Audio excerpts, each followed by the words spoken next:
So I will continue with the same example for discrete time signals convolution sum, okay? But this time I'm going to show a much faster approach. Again, numerically. First, let me repeat the problem statement. Let x of n be half delta n plus 2 times delta of n minus 1. So this is a signal that only has 2 moments with non-zero values. At time 0, its signal value is 1/2.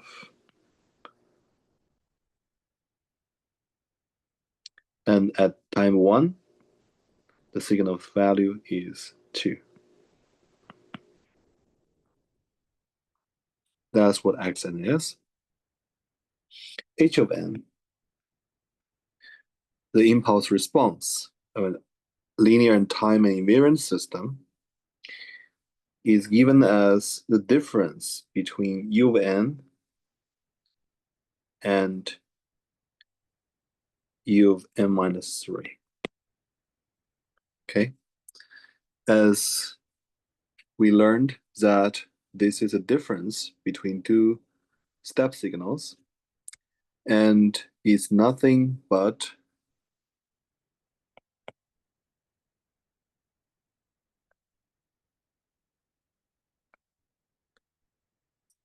delta of n plus delta of n minus 1 plus delta of n minus 2.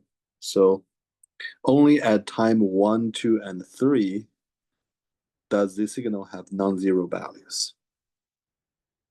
And we can take a look.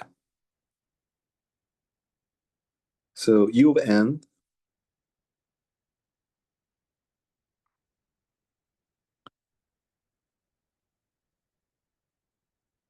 is only non-zero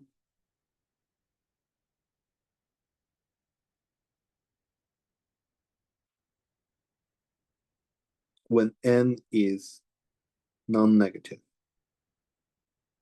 So this is u of n. U of n minus 3 is u of n time shifted by 3 time units, specifically shifted to the right. That's time delay. So we have u of n minus 3 that actually starts from here. And then there's one more and so on. Before time 0, time 3, the signal's value is simply 0. So if you take the difference, between the blue and the green signal, which will end up having h of n is only non-zero at 2 time moments. Time 0, 3 time moments, time 0, time 1, and time 2. Okay? All right. So much about these two signals. So the question is, what is the convolution of these two signals? So that is the problem statement. Okay? All right. So the faster approach, noticing that there are 3 moments for h of n to be non-zero, and there are 2 moments for x of n to be non-zero. So let's rewrite one of them. Okay, x of n or h of n. Let's rewrite one of them as the impulses, scaled and shifted and added up together. Okay, so which one? Let's use x of n because it has less terms. So x of n is 1/2 delta n plus 2 times delta of n minus 1. Okay? So again, this is convolved with h of n. Okay? So using the distributive law or property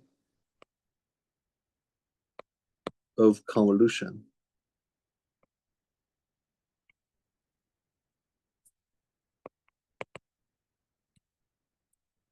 using this property, we can find out that it's as if we are treating the convolution as multiplication. Of course, these are two different mathematical operators, but they both have or both satisfy the distributive property.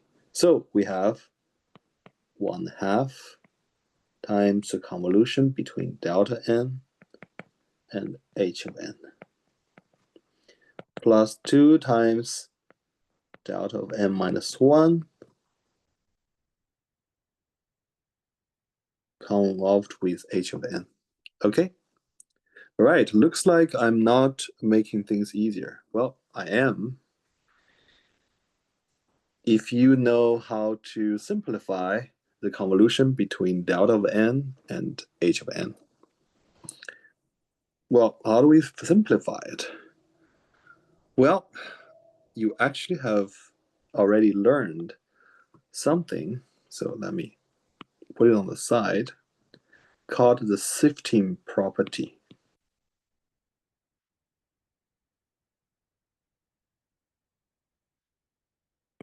Of the dt impulses, which basically says that you can decompose any arbitrary signal, x of n,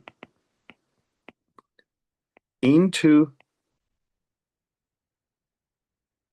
itself, the convolution between itself and delta n. Right?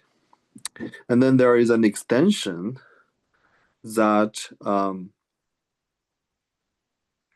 if you have the convolution between x and delta of n minus n naught, where n naught is a time shift parameter, could be any value, then this is nothing but x shifted by n naught.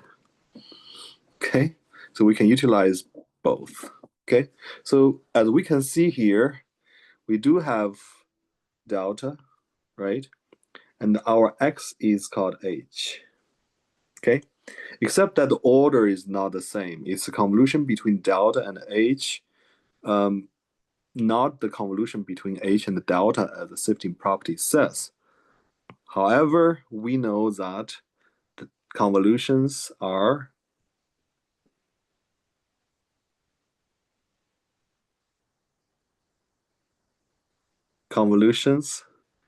actually, order does not matter. This is again similar to the multiplication operator.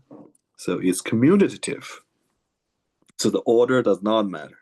So I can continue one more step if needed.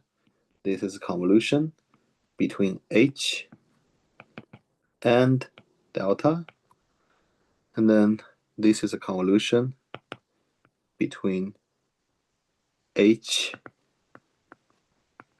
and delta n minus 1. Okay? And this is because of commutative property. Okay?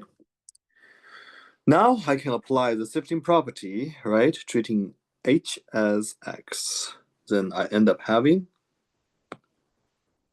the sifting property tells me, well, the first term is nothing but 1/2 times h of n. The second term is nothing but 2 times h of n minus 1, isn't it? Based on the sifting property. So I'm reaching the last step because I know what h of n equal to, right? So I just need to plug in the value h of n. All right, one very last step. H of n, let me write it down, is nothing but 3 non-zero values. M at 0, n at 1, and n at 2. Right? And then plus 2 times h of n minus 1. So n is replaced by n minus 1. n minus 1 is replaced by n minus 2. And n minus 2 is replaced by n minus 3. And then let's merge the similar terms, right? So the earliest moment is when n is equal to 0. So delta of n. So that is 1/2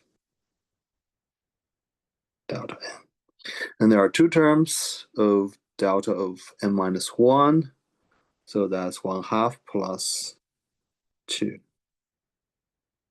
which is 2.5 delta of n minus 1, right? And then there are, again, two terms of delta at n minus 2, and that is, again, 1/2 plus 2, which is nothing but 2.5.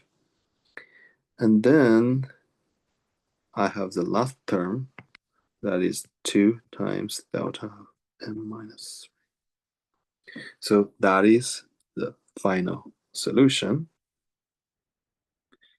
Again, despite the long explanation of a lot of backgrounds, the actual steps only take very short moments. So it's a very fast way.